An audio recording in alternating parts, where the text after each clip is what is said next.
नमस्कार. कसे आहात सर्वजण? काही जणांना सकाळी झोपेतून उठल्यानंतर पहिलं पाऊल ठेवताच टाचेमध्ये तीव्र वेदना जाणवतात, किंवा काही जणांना खूप वेळ बसलं आणि उठून चालायला लागलं तरी टाचदुखी जाणवते. आता ही टाचदुखी का होते आणि त्याच्यासाठी कोणते व्यायाम करायचे किंवा कोणते उपाय करायचे हे आज आपण जाणून घेणार आहोत. आता काही जणांना असं म्हटलं जातं की तुमचं वजन वाढलंय म्हणून तुमची टाच दुखते, पण काही जणांचं वजन पण वाढलेलं नसतं, ते त्यांची शरीरयष्टी खूप बारीक किंवा व्यवस्थित हेल्दी असते तरी सुद्धा त्यांना टाचदुखी होत असते. किंवा काही जणांना असं म्हटलं जातं की तुमचे युरिक ऍसिड वाढला आहे म्हणून तुमची टाचदुखी चालू आहे. काही जणांसोबत असं होतं की तिथल्या टाचेतील हाड वाढलेलं असतं म्हणून टाचदुखी चालू होते. काही जणांच्या बाबतीत असं होतं की टाचेच्या तिथील स्नायूंमध्ये सूज आलेली आहे म्हणून तिथे टाचदुखी चालू होते. काही जणांचे, जास्त तर लेडीज मध्ये, जास्त हिलच्या उंच टाचेच्या चपला घातल्यामुळे टाचदुखी चालू होते. तर काही लोकांना जास्त वेळ उभं राहून काम केल्यामुळे पायदुखी, टाचदुखी ही चालू होते. तर ही टाचदुखी घरगुती उपायाने कशी कमी करता येईल हे मी व्हिडिओच्या शेवटी सांगणार आहे. त्याच्या आधी आपण काही साधे आणि सोपे 3 ते 4 व्यायाम प्रकार बघणार आहोत. हे तुम्ही खुर्चीवर बसून सुद्धा करू शकता, काही हरकत नाहीये. तर सुरू करूया. तर सर्वात पहिल्यांदा काय करायचं आहे, आपल्या कोणत्याही एका पायाचा पंजा दुसऱ्या पायाच्या मांडीवरती घ्या आणि आपल्या अपोजिट साईडच्या हाताची बोटे त्या पायाच्या बोटांमध्ये गुंफवा. मी एका साईडून दाखवते. या प्रकारे. आणि आता आपला हा पायाचा पंजा जो आहे तो गोलाकार फिरवायचा आहे. सरळ दिशेने 10 वेळा आणि उलट दिशेने 10 वेळा. या प्रकारे तुम्ही पायाचा पंजा गोलाकार फिरवा 10 वेळा. मी आता 5 ते 7 वेळा दाखवत आहे आणि उलट दिशेने 10 वेळा.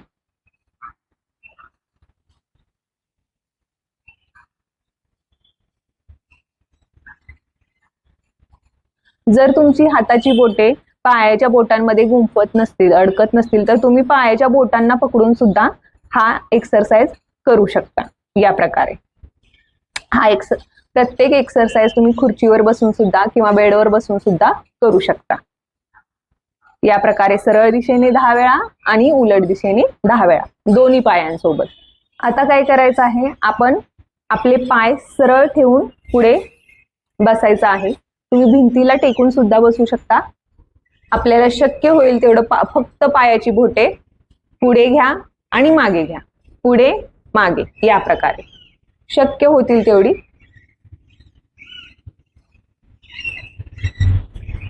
हे सुद्धा सुरुवातीला तुम्ही 10 वेळा करू शकता, नंतर वेळ वाढवल्यानंतर 10 ते 20 वेळा याचा सराव तुम्ही करायचा आहे. या प्रकारे फक्त आणि फक्त पायाची बोटे तुम्ही मागे पुढे करायचे आहेत. पाठीचा मणका ताठ ठेवा, भिंतीला टेकून सुद्धा बसू शकता आणि पाय सुद्धा सरळ.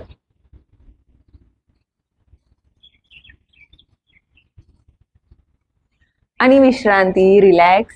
आता या स्थितीमध्ये बसूनच काय करायचं आहे, तुम्ही एखादा टॉवेल किंवा एखादी ओढणी घ्या आणि आपल्या पायाच्या वरच्या भागामध्ये तिला अडकवा. या प्रकारे पाय सरळ ठेवा आणि शक्य होईल तेवढं पाय आपल्याकडे खेचण्याचा प्रयत्न करा. या प्रकारे, जेणेकरून आपली जे इथले स्नायू जे अकडले असतील किंवा स्टिफ झाले असतील तर ते रिलॅक्स व्हायला मदत होईल. या प्रकारे आपल्याकडे पाय खेचा. तुम्ही 5 सेकंद होल्ड करू शकता किंवा 20 सेकंद सुद्धा होल्ड करू शकता. नंतर रिलॅक्स, थोडा वेळ विश्रांती घ्या आणि परत एकदा शक्य होईल तेवढं आपल्याकडे पाय खेचण्याचा प्रयत्न करा. आपल्याला पूर्ण काफ मसल्स मध्ये, टाचेमध्ये पूर्णतः स्ट्रेच जाणवेल. या प्रकारे हे सुद्धा दोन्ही पायांसोबत करायचं आहे.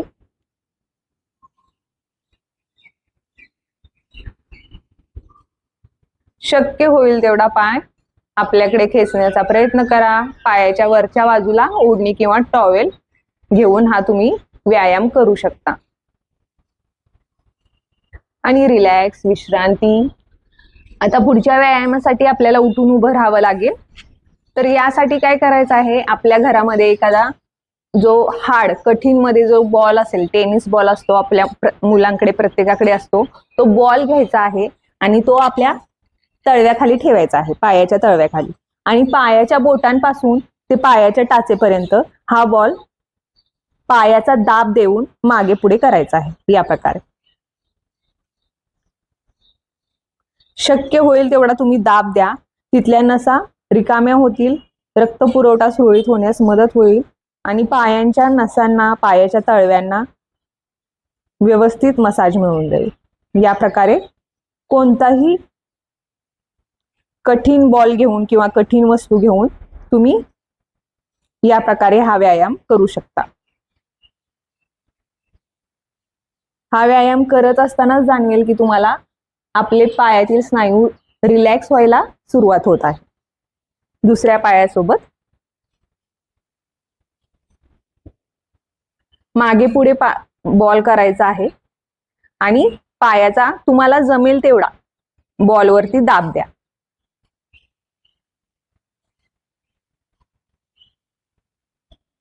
आणि विश्रांती, रिलॅक्स. बॉल आपण ठेवून देऊया. पुढचा व्यायामासाठी सरळ उभे राहा. तुम्ही भिंतीचा आधार घेऊन किंवा चेअरला पकडून सुद्धा हा व्यायाम करू शकता. काय करायचं आहे, श्वास घेऊन आपल्या पायाच्या बोटांवरती उभे राहा आणि इथे 10 सेकंद थांबा. 1 2 3 4 5 6 7 8 9 10. आणि आता पायाच्या टाचांवरती 1 2 3 4 5 6 7 8 9 10.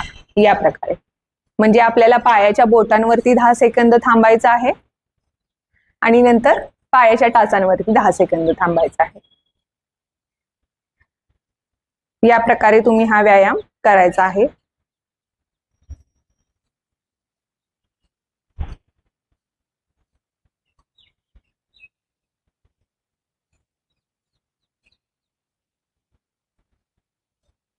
आणि रिलॅक्स, विश्रांती.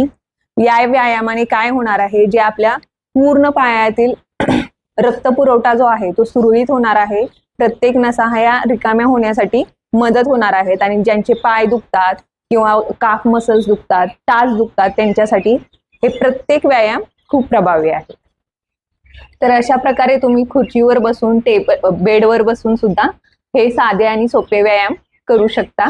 आता याच्या व्यतिरिक्त घरगुती उपाय काय करायचे, तर जे पहिली मी कारणं सांगितली, ती कारणं सांगितल्यानंतरही काही जणांच्या मध्ये ही कारणं नसतात, तरी पण टाचदुखी होते.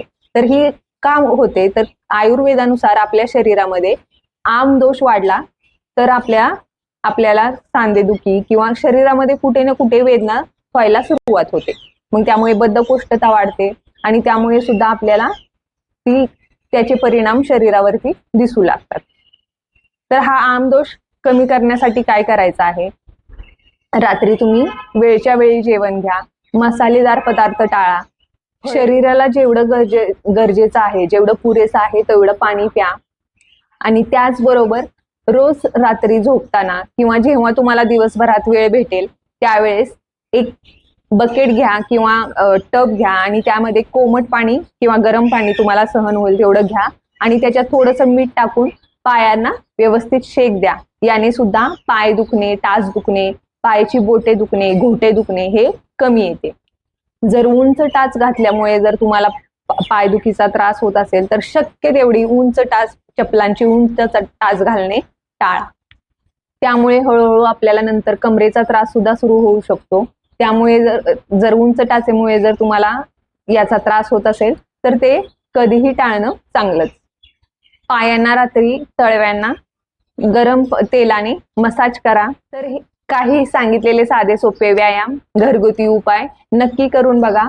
याने तुम्हाला नक्कीच तुमचे पायदुखी, टाचदुखीमध्ये आराम भेटेल आणि तुम्ही केल्यानंतर तुम्हाला आराम भेटला का नाही हे मला नक्की कमेंट बॉक्समध्ये कळवा. भेटूया नेक्स्ट सेशनमध्ये. तोपर्यंत नमस्ते.